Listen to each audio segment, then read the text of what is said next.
Hello दोस्तों, आप सभी को मेरा नमस्कार। मेरे YouTube चैनल में आप सभी का स्वागत है।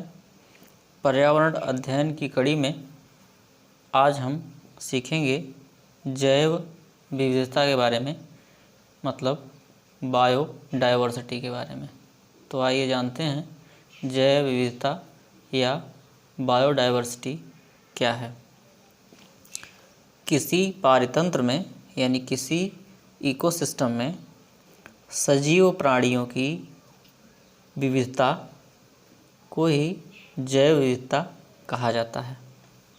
मतलब कि किसी पारितंत्र में सजीव प्राणी, चाहे वह पादप हों चाहे वह जंतु हों, इन्हीं की विविधता जो पाई जाती है उसी को जैव विविधता कहा जाता है। विश्व जैव विविधता दिवस प्रतिवर्ष 22 मई को मनाया जाता है। शब्द जैव विविधता का प्रयोग सर्वप्रथम 1985 में वाल्टर ग्राहम रोसन द्वारा किया गया था और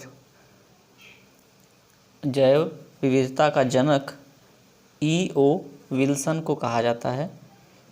स्मरणीय है कि जीव वैज्ञानिक E.O. विल्सन महोदय का हाल ही में निधन हो गया है और E.O. विल्सन महोदय को ही डार्विन का प्राकृतिक उत्तराधिकारी भी कहा जाता है। अब जैव विविधता के लिए दो शर्तें हैं, आइए उनको जानते हैं कि जैव विविधता के लिए शर्तें क्या है। कि जैव विविधता ज़्यादा कहाँ पाई जाएगी, तो जहाँ पर ये दो शर्तें होंगी वहाँ जैव विविधता ज़्यादा पाई जाएगी। सबसे पहला है उच्च तापमान। जहाँ पे तापमान में वृद्धि रहेगी, ज़्यादा तापमान रहेगा, वहाँ पर जैव विविधता ज़्यादा पाई जाएगी। उसका कारण यह है कि जहाँ पर उच्च तापमान होगा वहाँ पर वाष्पीकरण की क्रिया तेज़ी से होगी और तेज़ी से वाष्पीकरण क्रिया के फलस्वरूप उस क्षेत्र में वर्षा भी अधिक होगी। तो जैव विविधता के लिए दो प्रमुख शर्तें यही हैं कि वहाँ पे उच्च तापमान होना चाहिए और उच्च तापमान के फलस्वरूप वहाँ पर वर्षा भी अधिक होगी। यही दो शर्तें हैं जैव विविधता के लिए। और जैव विविधता जहाँ पर ज़्यादा पाई जाती है उसे ही हॉट स्पॉट कहते हैं, यानी तप्त स्थल कहते हैं। शब्द हॉट स्पॉट का प्रयोग सर्वप्रथम नॉर्मन मेयर ने 1988 में किया था और हॉट स्पॉट की संकल्पना को प्रस्तुत किया था। आइए अब जानते हैं कि पृथ्वी पर वह कौन कौन सा क्षेत्र है जहाँ पर जैव विविधता सर्वाधिक पाई जाएगी। तो पृथ्वी पर सबसे ज़्यादा जैव विविधता वाला स्थान भूमध्य रेखा होता है, मतलब विषुवत रेखा होता है। विषुवत रेखा को आप इस ग्लोब पर देख सकते हैं। 0 डिग्री अक्षांश और 0 डिग्री अक्षांश को ही विषुवत रेखा या भूमध्य रेखा कहा जाता है। तो जब भी क्वेश्चन आए कि पृथ्वी पर सर्वाधिक जैव विविधता वाला स्थान कहाँ होगा, तो आंसर होगा भूमध्य रेखा पर, यानी विषुवत रेखा पर, यानी 0 डिग्री अक्षांश रेखा पर।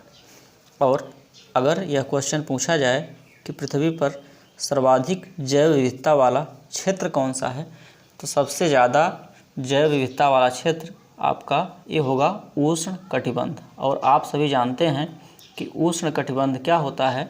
23.5 डिग्री उत्तरी अक्षांश से 23.5 डिग्री दक्षिणी अक्षांश के बीच वाला जो ये बेल्ट है पूरा आपको डार्क कलर से दिख रहा होगा, इसी को उष्ण कटिबंध कहा जाता है, क्योंकि यहाँ पर्याप्त सौर ऊर्जा पहुँचती है जिसकी वजह से यहाँ तापमान उच्च होता है और उच्च तापमान की वजह से यहाँ वर्षा अधिक होती है। और अगला क्वेश्चन ये है कि अगर विषुवत रेखा से ध्रुवों की तरफ बढ़ें, चाहे वह उत्तरी ध्रुव हो चाहे वह दक्षिणी ध्रुव हो, अगर ध्रुवों की तरफ हम बढ़ेंगे तो जैव विविधता में लगातार कमी आएगी। कहने का तात्पर्य यह हुआ कि विषुवत रेखा से उत्तरी ध्रुव की तरफ बढ़ने पर जैव विविधता क्रमशः घटती जाएगी, और वैसा ही दक्षिणी ध्रुव पर भी होगा कि विषुवत रेखा से जैसे जैसे हम नीचे की तरफ यानी दक्षिणी ध्रुव की तरफ बढ़ते जाएंगे, वैसे वैसे जैव विविधता कम होती जाएगी। अब आप यह सोच कर बताइए कि भारत में सर्वाधिक जैव विविधता कहाँ पर पाई जाएगी।